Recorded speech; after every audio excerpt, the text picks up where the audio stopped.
रामासामी पेरियार ने पुस्तक लिखी सच्ची रामायण, और इस सच्ची रामायण में उसने भगवान श्री राम के बारे में लिखा कि वो बलात्कारी था।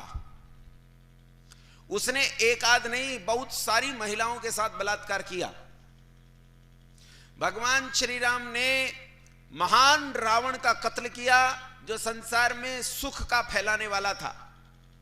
इसी सच्ची रामायण में इसने एक कल्पना को जन्म दिया, और कल्पना को जन्म दिया कि राम जी के काल में एक आदमी था जिसका नाम था शंबूक, और शंबूक दलित था।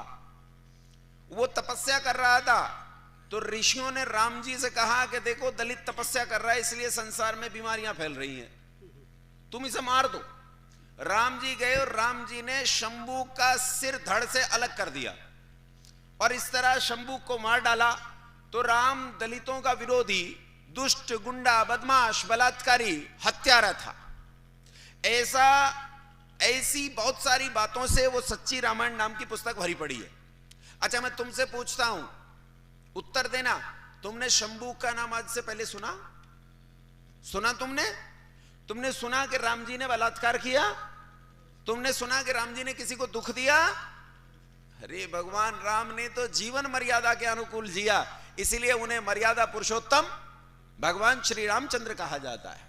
लेकिन बंधुओं, मित्रों, इस वेंकट रामासामी ने इतनी गंदगी राम जी के बारे में फैलाई जिसकी कल्पना नहीं की जा सकती, और इसी को आधार बनाकर आज दलितों का एक बहुत बड़ा वर्ग खुद को सनातन का विरोधी घोषित करता है और कहता है इन सनातनी हिंदुओं ने हम पर बहुत अत्याचार किए। और प्रमाण क्या है? प्रमाण ये सच्ची रामायण। अब जिसने ये सच्ची रामायण लिखी, उस इरोड़ वेंकट रामासामी का जीवन चरित्र सुनो। उसका तुम्हें जीवन चरित्र सुनाता हूं, वो कौन था। ये इरोड़ वेंकट रामासामी जब 20-22 साल का हुआ तो अपनी सगी चाचा की बहन, चाचा की लड़की को तो सगी बहन मानते हैं कि नहीं? हाँ का ना? यूं हिलाओ गर्दन। चाचा की लड़की क्या होती है? हमारी अपनी सगी बहन होती है। उस चाचा की लड़की जो 12 साल की थी, उस 12 साल की लड़की के साथ बलात्कार किया इरोड़ वेंकट रामासामी ने। जब इसने रेप किया तो समाज के लोगों ने इसका बहिष्कार कर दिया। यह बहिष्कृत हुआ, इसका समाज में भयानक अपमान हुआ। अपमान होने पर भी इस आदमी ने हार नहीं मानी, और एक दिन रात के समय यह उस 12 साल की लड़की को ले भागा, घर से भाग गया, और बाद में इसने उससे विवाह कर लिया। इसने आगे चलकर एक मित्र बनाया जिसका नाम था मुदालियार। मुदालियार के साथ मिलकर इसने एक पार्टी बनाई जिसका नाम था जस्टिस पार्टी। ये 1950 के दशक की बात बता रहा हूं। 1945 के आसपास से मान लो 1943, 44, 1947 में देश आजाद हुआ। 1940 का दशक ले लो और 50 वाला आधा दशक ले लो। ये उस समय की कहानी कह रहा हूं। इसने जस्टिस पार्टी नाम की एक पार्टी बनाई मुदालियार के साथ मिलकर। मुदालियार की पत्नी थी और उसकी बेटी थी। बाद में इसका मुदालियार की पत्नी से प्रेम हो गया, और उस प्रेम के चलते इसने अपनी पत्नी की हत्या कर दी। अपनी पत्नी जो इसकी बहन थी, अब बहन कहूं कि पत्नी कहूं ये तो मुझे समझ में नहीं आ रहा है, लेकिन अपनी बहन जो बाद में इसकी पत्नी हो गई थी उसकी इसने हत्या कर दी। और हत्या करने के बाद ये मुदालियार की पत्नी के साथ संपर्क में रहने लगा। बाद में इस पर मुदालियार ने आपत्ति उठाई तो इसने मुदालियार की हत्या कर दी और उसकी पत्नी को लेकर रहने लगा। कुछ समय बाद जो मुदालियार की बेटी थी उसके साथ पेरियार के गहरे संबंध बने, जिसे देखकर उसकी पत्नी ने आपत्ति उठाई तो इसने उसे भी रास्ते से हटा दिया।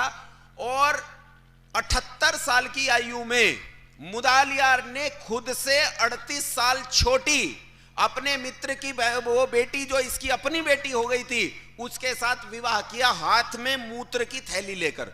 चित्र है उसका बाकायदा, नेट पर पड़ा है, ढूंढ लेना। चित्र है बाकायदा, हाथ में मूत्र की थैली लेकर इसने उसके साथ विवाह किया। ये उस इरोड़ वेंकट रामास्वामी का जीवन चरित्र है जिसने भगवान श्री राम को गंदी ओछी गाली दी। अब ये इरोड़ वेंकट रामास्वामी ने ऐसा क्यों किया ये समझो। जब समाज ने इसका बहिष्कार कर दिया तो इसे हिंदू धर्म से चिढ़ हो गई। इसके मन में कुंठा घर कर गई और इसने हिंदू धर्म के खिलाफ एक विद्रोह फूंक दिया कि मैं हिंदू धर्म का नाश करूंगा। और उस नाश करने की परंपरा में इसने काल्पनिक कहानी लिखी और इस काल्पनिक कहानी का नाम उसने रखा सच्ची रामायण। और इसी सच्ची रामायण को पूरे देश में आज वामपंथी फैलाते हैं, बांटते हैं, पढ़ते हैं। ध्यान से सुना, इसी देश में ऐसे कई बहुत बड़े नेता हैं आजकल। मैं बहुत सम्मान करता हूं, मैं स्वयं शिक्षक का पुत्र हूं। मेरे पिता रिटायर्ड लेक्चरर हैं और मेरे दादा प्रिंसिपल रहे हैं रिटायर्ड। मैं खुद ये काम कर रहा हूं तो पहले प्रिंसिपल था, केमिस्ट्री पढ़ाता था पहले, ये तो अभी करना शुरू किया, पहले मैं केमिस्ट्री पढ़ाता था, तो पहले मैं भी अध्यापक था। मैं बहुत सम्मान करता हूं शिक्षकों का, लेकिन आज इस देश में ऐसे बहुत सारे प्रसिद्ध शिक्षक हैं जो वामपंथ की ऐसी खिचड़ी तैयार करके लोगों को परोस रहे हैं, जिन खिचड़ियों को लोग खा रहे हैं और स्वाद ले रहे हैं। असल बात यह है कि ये खिचड़ियां जहर हैं और ये जहर इस समाज के भीतर जाकर इस समाज को बर्बाद कर रहा है। दिल्ली में एक प्रसिद्ध शिक्षक है इस समय, उसका नाम है विकास दिव्य कीर्ति। नाम सुना? नाम सुना? विकास दिव्य कीर्ति नाम का आदमी आईएएस की कोचिंग चलाता है। दृष्टि नाम का इसका सबसे बड़ा संस्थान है। ये शिक्षा माफिया हैं, ये वो शिक्षा माफिया हैं जो पूरे समाज को शिक्षा से वंचित कर रहे हैं, क्योंकि इनके शिक्षा संस्थानों में एक एक बच्चे की पढ़ाई का खर्च कई कई लाख रुपए होता है और गरीब आदमी वहां पढ़ने की हैसियत नहीं रखता। ये शिक्षा माफिया भगवान श्री राम को गाली देने का पूरा अड्डा चलाते हैं। इसी विकास दिव्य कीर्ति ने, जिसका नाम ले रहा हूं, केवल ये प्रतिनिधि है, ऐसे सैकड़ों शिक्षक हैं इस समय देश में जो ये काम कर रहे हैं। इसने भगवान श्री राम को गाली दी कि उन्होंने मैया सीता को गाली दी। और जब इससे पूछा गया और टीवी पर खबर फैल गई और दुनिया में इसकी बुराई हुई, तो इसने पुस्तक निकाल कर दिखाई। ताज्जुब की बात यह है, प्रमाण के रूप में जो पुस्तक दिखा रहा है वो रामायण नहीं है, वो भवभूति का उत्तर रामचरितम है। अरे भैया, भवभूति का उत्तर रामचरितम बाद में लिखा गया ग्रंथ है, इसका रामायण से ऐतिहासिक संबंध नहीं है। यह किसी कवि की कल्पना हो सकती है। कवि की कल्पना कहां तक उड़ान ले जाए इसका कोई भरोसा नहीं। कवि क्या कह दे तो उसका कोई हिसाब होता है, हैं? भूषण नाम का एक कवि लिखता है, एल फैल खैल बैल खैलक में गैल गैल गजनी की ठैल पहले सैल उछलत है, धारा सी धरनी धूरी धारा में लगत जिमी पारा पर पारा पारा बारियों हलत है। अब कर लो, हैं? वो तो ऐसा कहता है कि हाथियों के चलने से, शिवाजी महाराज की सेना के चलने से धरती ऐसे हिल रही है जैसे थाली में रखा हुआ पारा हिलता है। क्या इस बात को हम सच मान लेंगे? कवि की तो मर्जी है कि कवि क्या कह दे। कवि की उड़ान काल्पनिक होती है, वो कुछ भी कह सकता है। भवभूति ने क्या कहा वो प्रमाण नहीं हो सकता। प्रमाण वो होगा जो ऋषि वाल्मीकि ने कहा, लेकिन ऋषि वाल्मीकि ने ऐसा कुछ कहा नहीं।